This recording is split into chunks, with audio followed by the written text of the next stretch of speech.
Hello fellow grower, magandang araw po. In this video, mag-direct seeding tayo ng Pechay. So no more seedling tray, just direct to the pet bottle.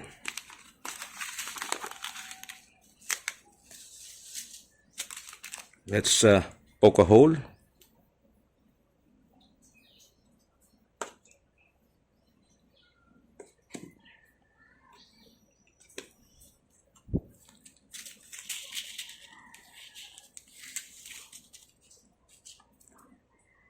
Three seeds per hole, 2 to 3 approximately.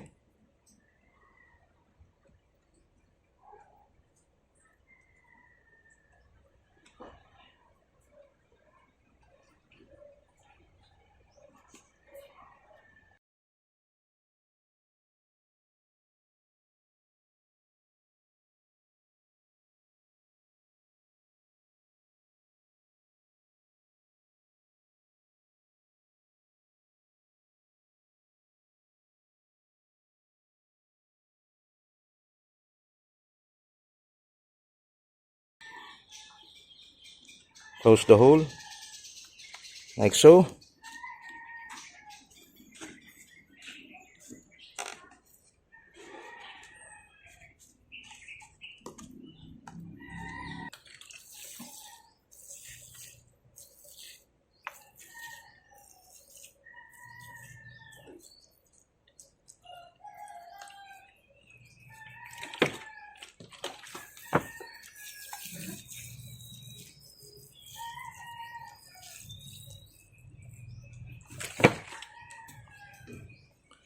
And then let's wait for a few days for the seeds to pop up. See you in the next video right after this. Alright, here they are after 4 days. So the first video was September 25 and today is September 29. So 4 days. When counting the number of days, you have to exclude the first and include the last. So that's how you count the number of days in between.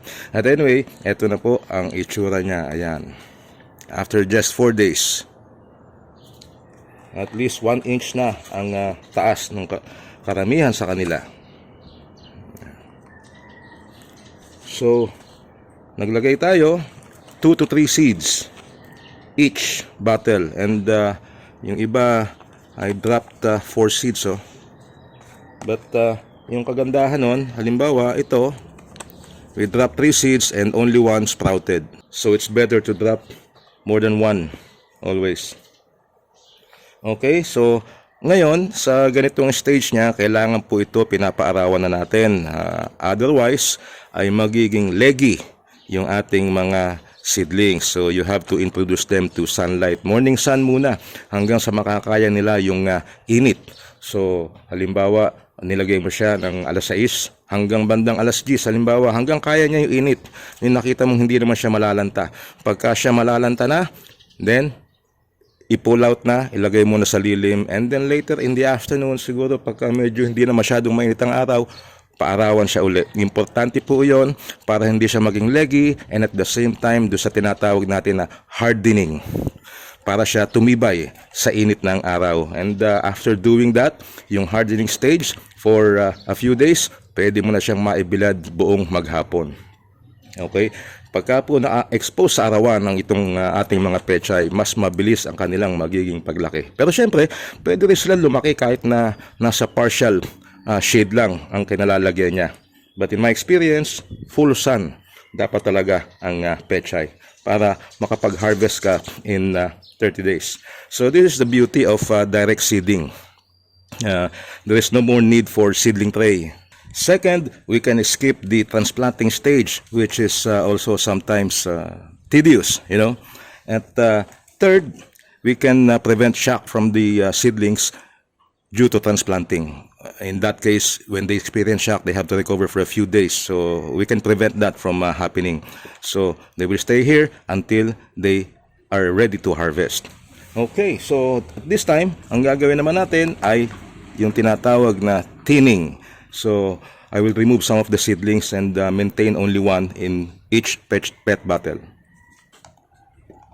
You can just pull it out, no? Like so.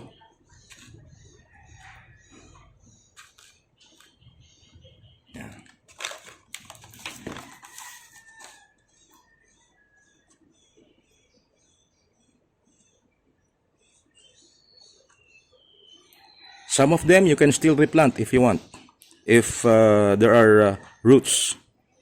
But in this case, naputol yung mga ugat.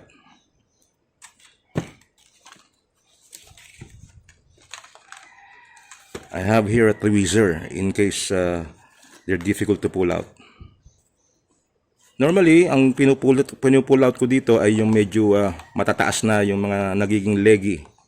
Pareho niyang isang yan. Yan.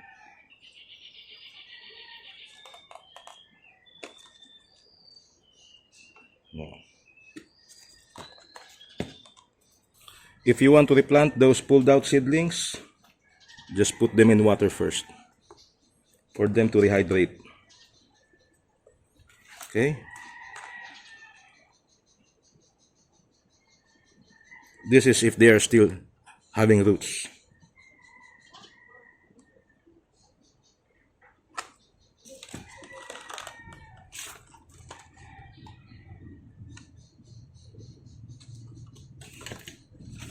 After thinning, pagkatapos nating alisin yung iba pa at mag-iwan ng isa, the next thing that we have to do is to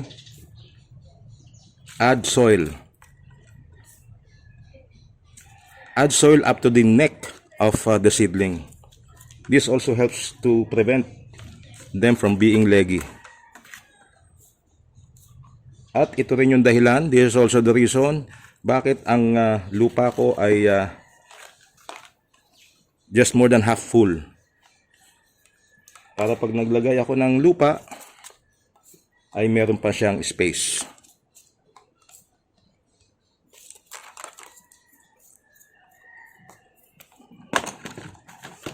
Okay, so add soil to each of your PET bottle, like so, and here they are, buried almost neck deep.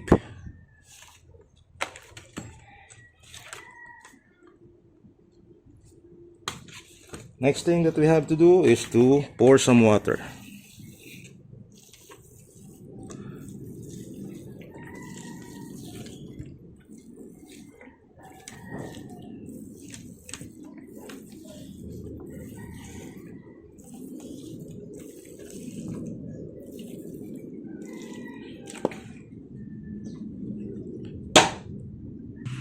At this stage, they are ready for direct sunlight.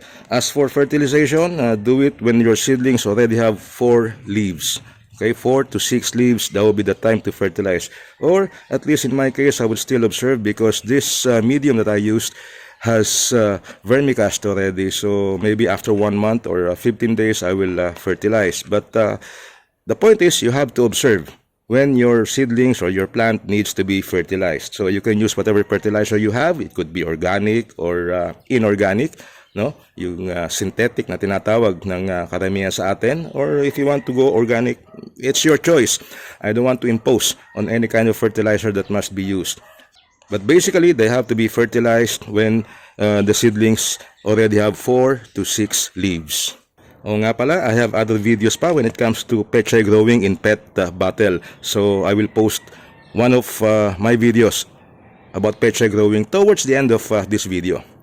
So maraming salamat po sa panonood and hope to see you in my other videos. Bye-bye!